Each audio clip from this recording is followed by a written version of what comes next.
la preservación de la memoria histórica en torno a esta masacre y en vista de que hasta ahora no ha existido un reconocimiento político expreso y formal de responsabilidad por parte del Estado mexicano, he tenido a bien a expedir el siguiente acuerdo. Artículo primero.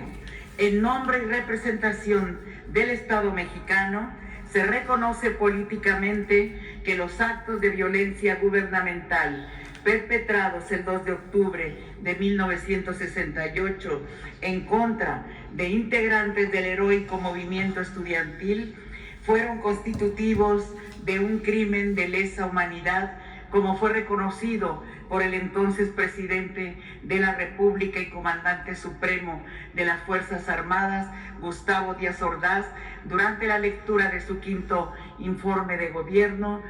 Textual, dijo: por mi parte, asumo íntegramente la responsabilidad personal, ética, social, jurídica, política e histórica por las decisiones del gobierno en relación con los sucesos del año pasado. Artículo segundo. Se instruye a la titular de la Secretaría de Gobernación para que en nombre y representación del Estado mexicano se ofrezca una disculpa pública por esta grave atrocidad gubernamental a las víctimas, a sus familiares y a la sociedad mexicana en su conjunto. Artículo tercero. En nombre y representación del Estado mexicano, el Ejecutivo Federal a mi cargo se compromete a garantizar la no repetición de atrocidades como a las que se refiere el presente acuerdo, actos de represión, actos de privación ilegal de la libertad, uso de las Fuerzas Armadas contra la población, utilización de cárceles clandestinas, torturas u otros tratos crueles, inhumanos o degradantes, o a la anuencia del Estado para destruir o exterminar a un grupo de la población mexicana. Artículo cuarto. Quedan a salvo los derechos que legalmente les asisten a las víctimas y a sus familiares. Artículo quinto. Este reconocimiento político servirá para la materialización de actos subsecuentes de impulso a la justicia, la preservación de la memoria histórica y la no repetición de los hechos. Artículo sexto. En mi calidad de comandanta suprema de las Fuerzas Armadas, asumo el compromiso solemne y giraré las correspondientes órdenes formales para que sus estructuras y elementos nunca más sean utilizados para atacar o reprimir al pueblo de México, y de que se fortalezca la formación en derechos humanos y construcción de paz, se asuma el reconocimiento de los hechos históricos aquí mencionados y se garantice su no repetición. Esto entrará en vigor el día de la publicación en el Diario Oficial. Muchas gracias.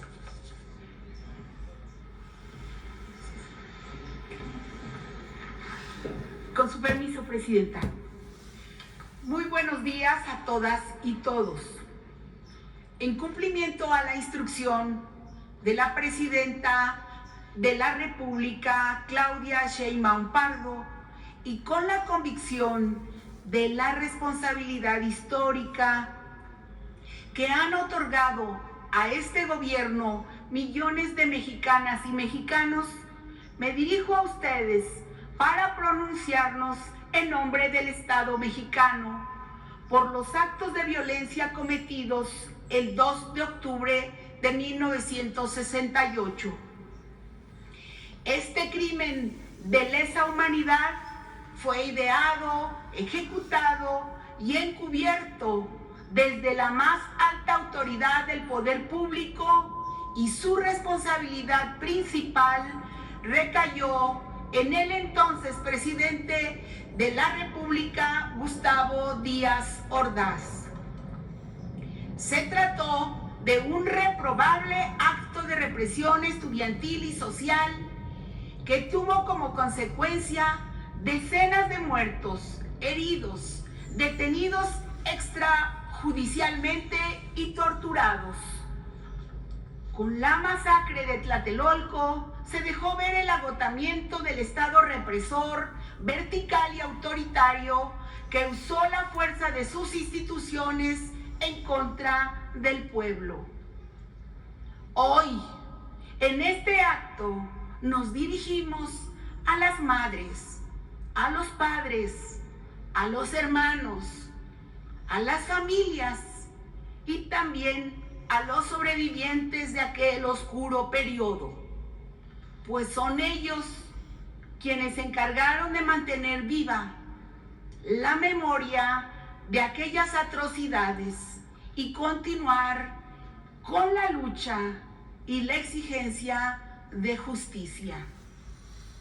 Como gobierno de la transformación tenemos la responsabilidad de garantizar que se reconozcan los crímenes perpetrados hace 56 años y por ese motivo el Estado mexicano ofrece una sentida disculpa pública a todas las personas que perdieron a un ser querido o a quienes fueron víctimas de los crímenes de lesa humanidad cometidos la noche del 2 de octubre de 1968. Hechos como este no pueden volver a repetirse.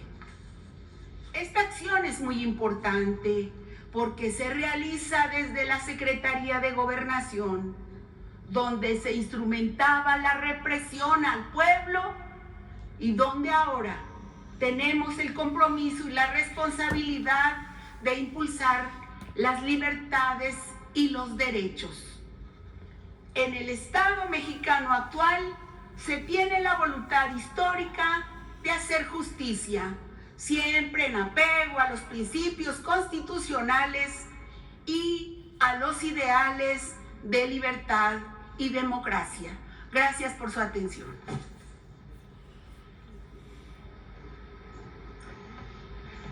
Pues es así, este decreto va a salir publicado el día de hoy en el Diario Oficial de la Federación y sea pues esta disculpa pública en nombre del Estado mexicano. Pasamos a las preguntas, muchas manos. ¿Cómo está el asunto aquí? A ver, acá primero.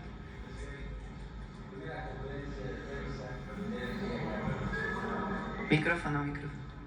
Primer día ya como presidenta de la República de los Estados Unidos Mexicanos. ¿Cómo se siente? ¿Cómo está usted? ¿Cómo durmió ayer?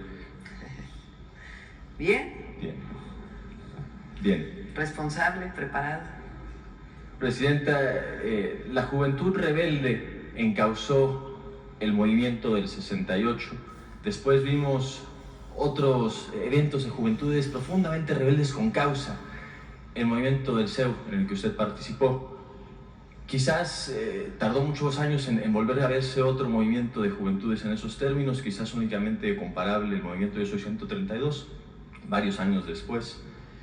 ¿Cuál es el mensaje o la reflexión que usted ha hecho en torno al rol de las juventudes en cuanto a qué causas pueden hoy defender, salir a pedir, cómo pueden hoy representar las nuevas juventudes, los nuevos jóvenes, estas causas con rebeldías justas?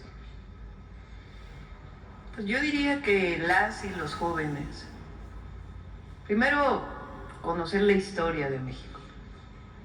Por eso el documento que hicimos ahora, el documental, con la recopilación de lo que fue el movimiento estudiantil de 68. También por lo que dice Pablo Gómez en esta idea de que había otras fuerzas que movían a los estudiantes y en realidad fue un movimiento en aquel entonces que, si se fijan, sus demandas son demandas de no represión y democracia. Esos jóvenes después abrieron el camino para la lucha democrática en nuestro país y lo que estamos viviendo hoy. Entonces, a las y los jóvenes que siempre estén cerca del pueblo y que luchen siempre por la justicia, Si me permite, Presidenta, debo de hacer una pregunta en torno a mi estado. Sonora, vengo representando a Telemax, la televisora pública del estado de Sonora, la televisora popular. Preguntarle, ¿estuvo usted en uno de los últimos eventos con el expresidente López Obrador, ahí en el estado, con los pueblos yaquis? ¿Qué ha pensado en torno a los planes de justicia de los pueblos indígenas? Igual me imagino que algo habrá cambiado en usted el día de ayer que recibió la bendición y el bastón de mando y todo lo que eso representa de los pueblos indígenas. ¿Cómo le dará continuidad en Sonora y al resto de los pueblos que más lo necesitan con estos planes de justicia, Presidenta? Pues más que los planes de justicia, hoy fue que le vamos a dar continuidad.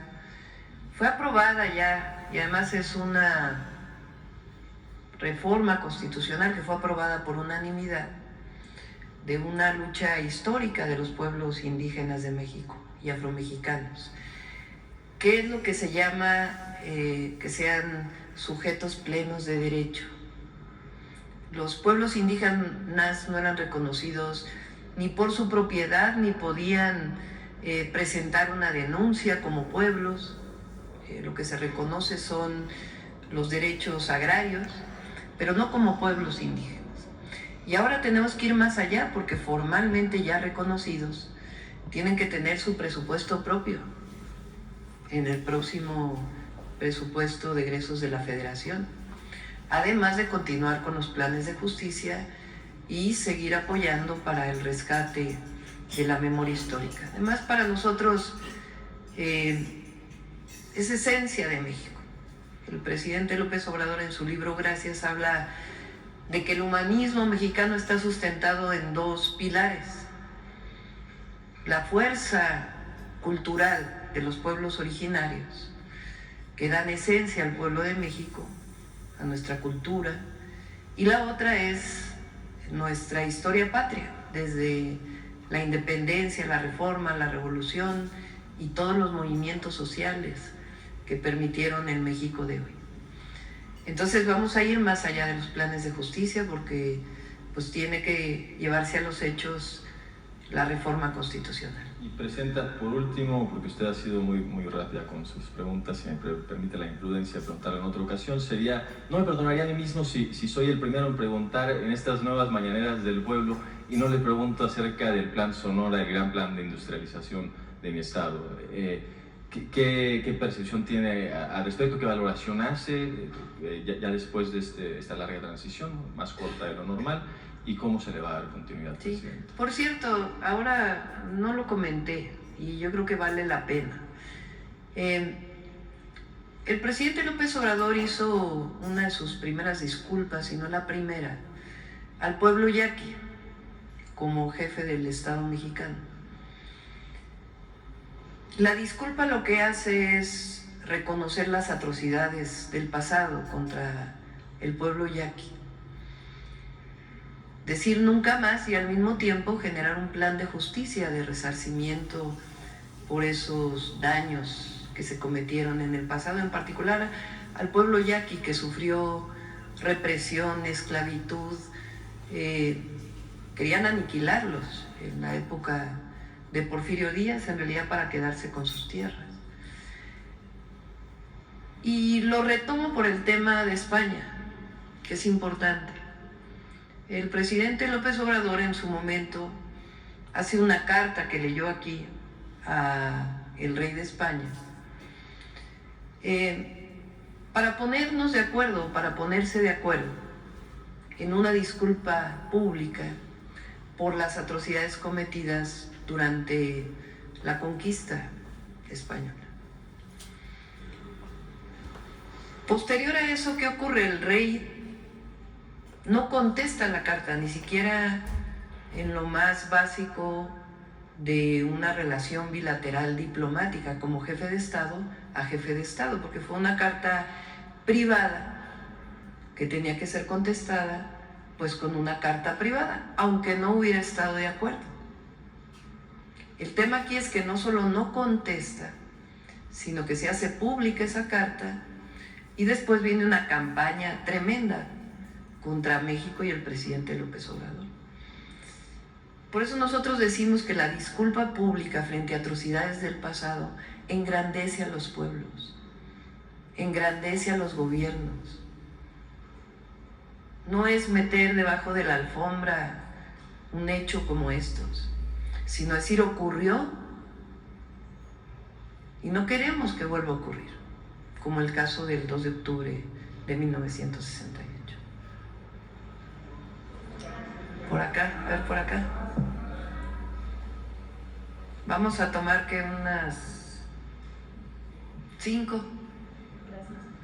Gracias, Presidenta. Buenos días, Dalila Escobar del Proceso. Primero, bueno, preguntarle, ya seguramente tuvo la primera reunión de Gabinete de Seguridad, esta situación que quedó, por supuesto, pendiente también en el gobierno del expresidente Andrés Manuel López Obrador, y el seguimiento que le estaban dando a la situación de seguridad que se suscitaba en Sinaloa. Quisiera saber cómo es el primer diagnóstico que tienen en esta primera reunión de gabinete. Las acciones, ustedes ya han mencionado, va a continuar la estrategia de seguridad, pero en torno al tema del diagnóstico, ¿cómo está el panorama?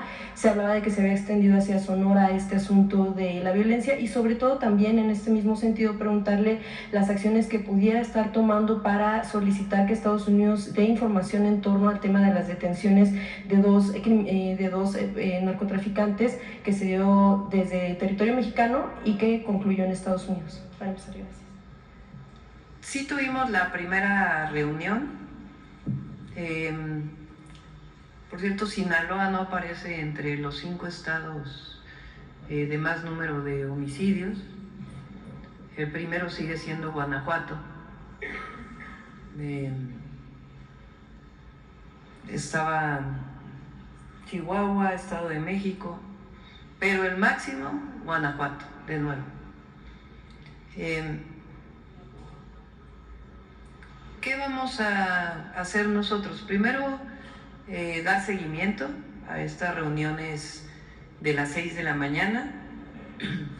El día de hoy yo solicité al fiscal general de justicia que nos enviara una persona que pudiera estar en el gabinete de seguridad para coordinarnos. La fiscalía es autónoma, pero como lo manifesté desde su momento en la campaña, como lo hacíamos en el gobierno de la ciudad cuando Ernestina Godoy era fiscal, ella participaba en los gabinetes y ayudó mucho en la coordinación.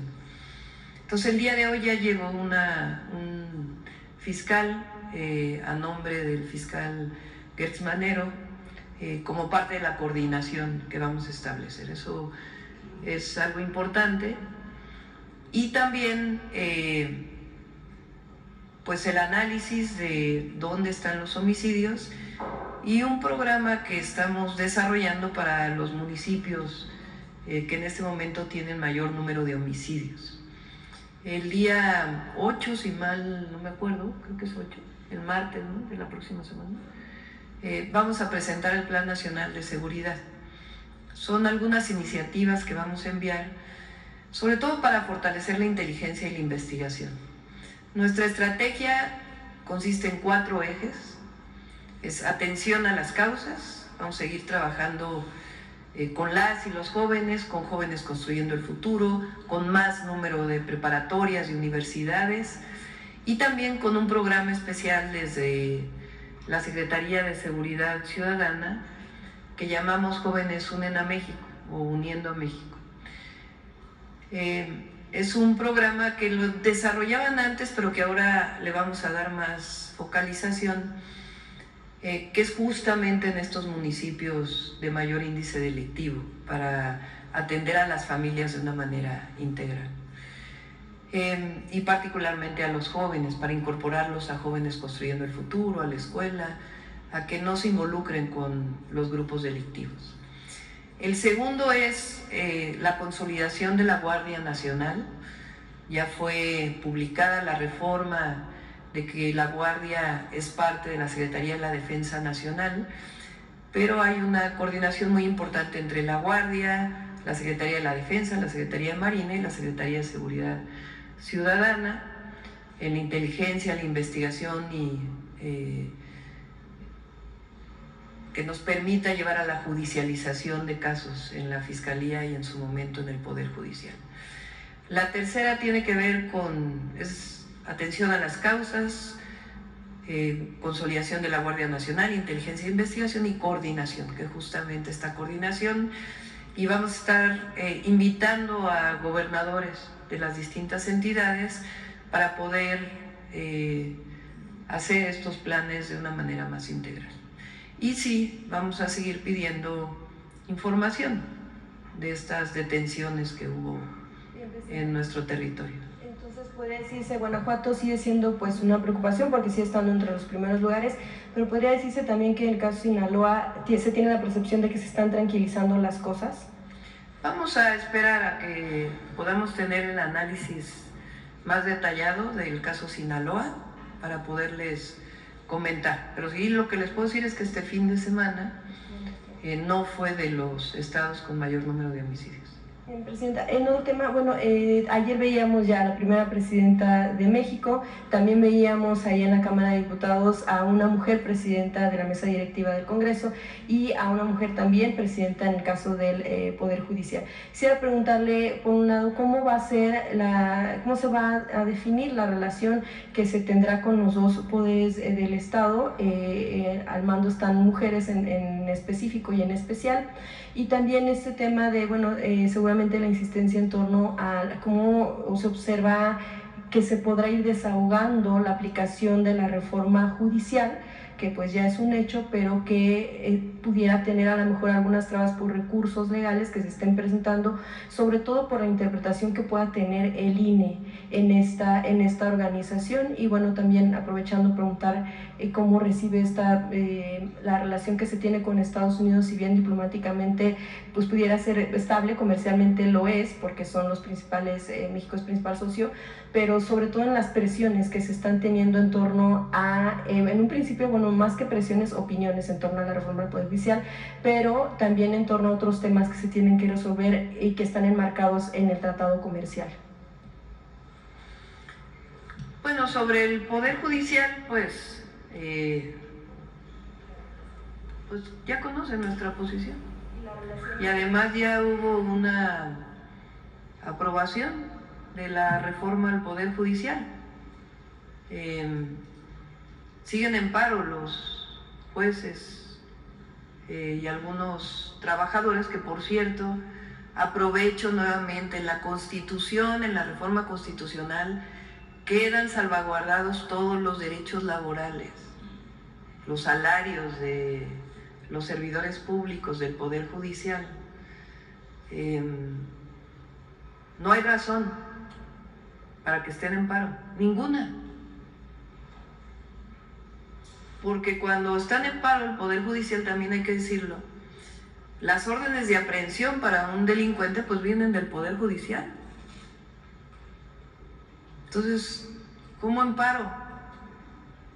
Y además cobrando sus salarios. Entonces nosotros no estamos de acuerdo, respetamos evidentemente, pero no estamos de acuerdo con ello. Y ahora pues nos va a tocar pues el proceso de la reforma al Poder Judicial. El 15 de octubre, si mal no me equivoco, sale ya la convocatoria por parte del Senado para ya, a unos días, para la inscripción de todos los que quieran participar como jueces, como magistrados, como ministros, ministras de la Suprema Corte de Justicia de la Nación. Inicia el proceso y ya pues le pediré aquí a la Secretaria de Gobernación estar en contacto con el Instituto Nacional Electoral, pues para todo este proceso, y con también con el presidente del Senado y el coordinador de la JUCOPO para esta convocatoria que se abre ya el 15 de octubre. Y la relación pues es de respeto, siempre ha sido de respeto, pero ustedes saben que no estamos de acuerdo con la manera en que se condujo el Poder Judicial, y además estamos de acuerdo, como lo dije ayer en el discurso, es para el bien de todos y todas sanear el Poder Judicial en México. Es falso esta idea de que, como dijo ahí Calderón en una conferencia que tuvo en España, de que viene el autoritarismo. No, es la elección de los jueces ministros, magistrados, por el pueblo de México. Y eso va a ser muy bueno para el país, muy bueno. Todos los que ahora, digo, claro, hay quien tiene sus intereses ahí, pero quien legítimamente puede estar en contra, yo estoy convencida que se van a dar cuenta que es la mejor decisión que haya tomado el pueblo de México. Lo del TEMEC nada más. ¿Lo de qué, perdón? Las presiones por el TEMEC, las presiones en Estados Unidos por los Pues, para mí no hay presiones, pues México es un país libre, soberano, independiente. Y nos coordinamos, más no nos subordinamos, como lo dije ayer. A ver, ahora vamos a darle un histórico aquí a Carlitos, que digo porque él viene desde la campaña a la Ciudad de México, cubriendo el... Buenos días a todas y todos. Doctora, ahorita que hablaba de la Carta de España, ¿cuál es la situación actual de la relación diplomática con España entre México y España, doctora? Es buena, no tiene por qué cambiar, pero vamos a defender siempre la posición. Y con España tenemos relaciones comerciales, de turismo, turísticas, culturales.